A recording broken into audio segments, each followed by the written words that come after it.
demonized as public enemies. I wanted to talk to you about, I wanted to play this, but we decided we shouldn't play it. We don't want anybody to have any sort of way to get it down. The episode of you when you were on The View, when you were running for president. Right. Donald Trump is a billionaire, a real estate mogul, and a television star. But does he really want to add President of the United States to his resume? A lot of people would like him to. You got introduced as our friend Donald Trump. Please let's find out, and please welcome my friend, Donald Trump. That's right. Whoopi Goldberg gives you a big hug and a kiss. Joy Behar gives you a big hug. Barbara Walters gives you a big hug. They all loved you.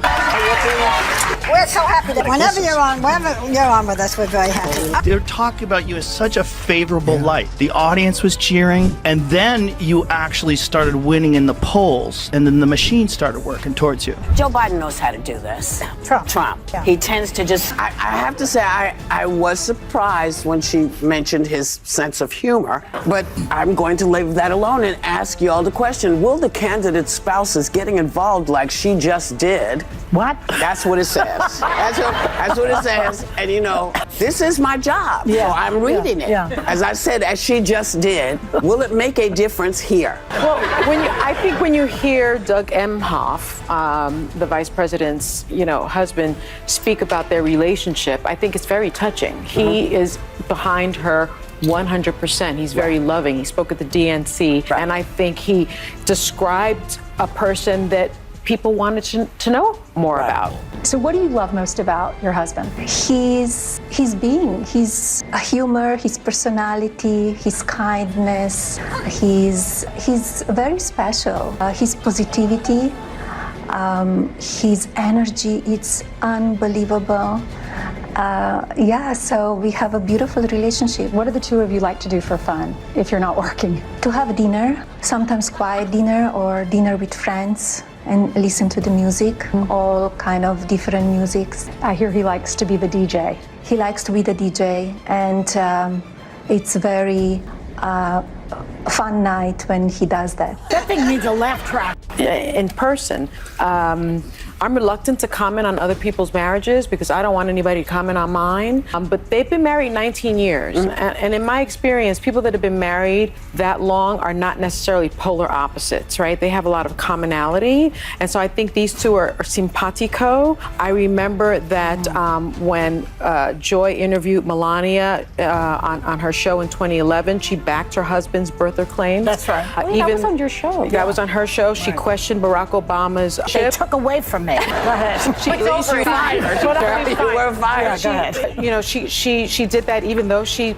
wasn't originally a citizen of this country. Melania Trump. Great to see you. Good morning. Thank you. Good morning. The first thing is congratulations. I want to also thank my beautiful wife, Melania, First Lady.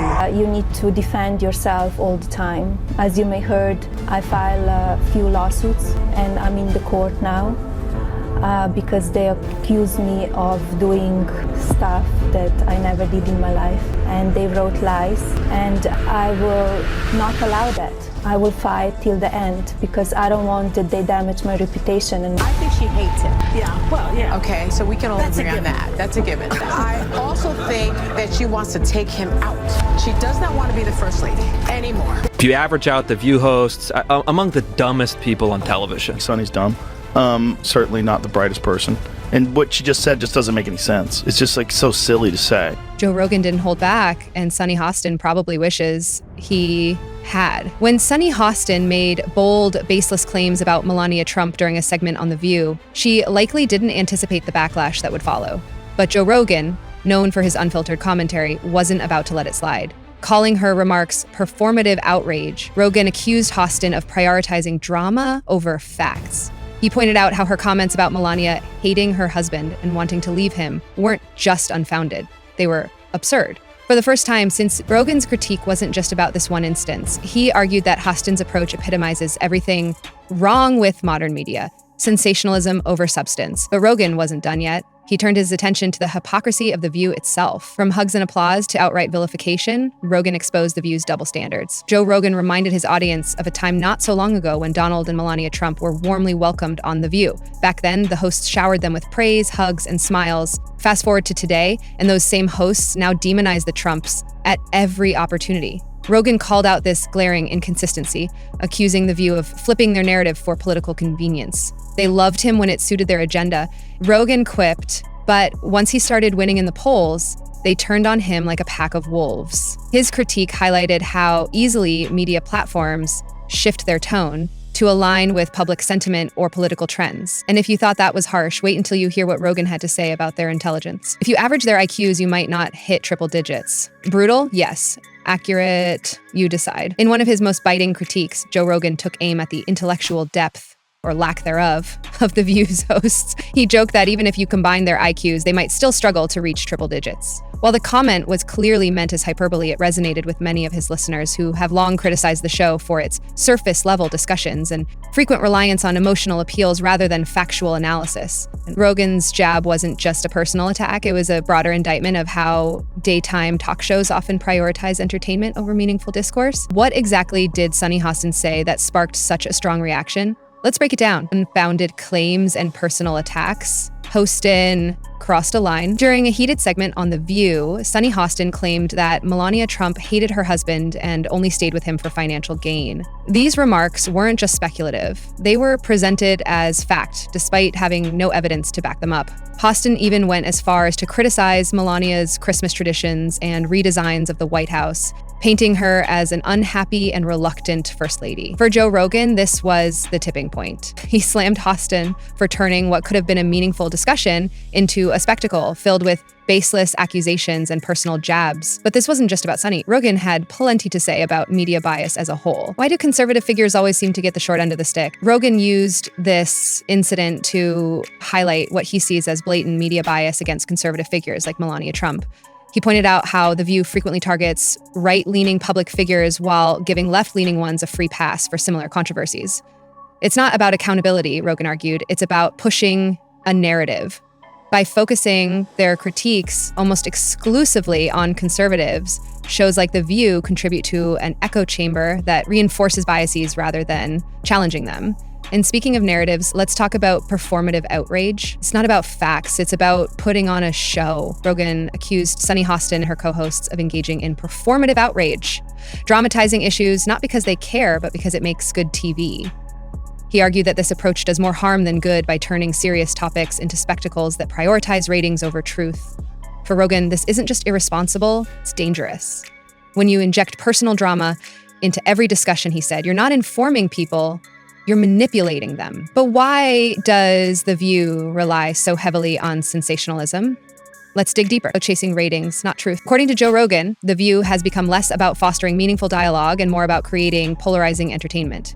He criticized the show for prioritizing sensational headlines over nuanced discussions, arguing that this approach undermines its credibility as a platform for a serious conversation. They're not interested in solving problems, Rogan said. They're interested in keeping people angry and glued to their screens. And while we're talking audiences, here's what Rogan thinks about The View's fan base, who actually watch this stuff. Rogan didn't hold back when discussing The View's audience, joking that many fans hate watch the show for its absurdity rather than its substance. He suggested that the program thrives on outrage culture, drawing viewers who enjoy watching the hosts' over-the-top antics even if they don't agree with them politically. This critique added another layer to his broader argument about how modern media platforms prioritize spectacle over substance. But beyond the jokes, there's a serious issue here: media accountability. Freedom of speech doesn't mean freedom from consequences. Rogan emphasized the importance of holding media platforms accountable for spreading more sensationalized narratives under the guise of opinion. He argued that shows like The View have a responsibility to ensure their discussions are rooted in facts rather than personal vendettas or political agendas. For him, this isn't just about one lawsuit, it's about setting a precedent for how media platforms should operate in an age where misinformation spreads faster than ever. And finally, let's zoom out and look at the bigger picture. Are we having real conversations or just screaming at each other? For Joe Rogan, this incident is emblematic of a larger problem with modern media culture: the lack of genuine dialogue. He questioned whether platforms like The View are fostering real conversations or simply creating echo chambers that reinforce biases and deepen divisions. In his view, media challenge audience to think critically, not just feed them narratives they already agree with. Joe Rogan didn't just call out Sunny Hostin or The View, he exposed deeper issues within modern media culture itself. From performative outrage to sensationalism and bias, His critique forces us to ask tough questions about how we consume information and who we trust to deliver it. So, what do you think? Is Joe right to call out these issues, or is this just another case of two big personalities clashing? Let us know your thoughts below.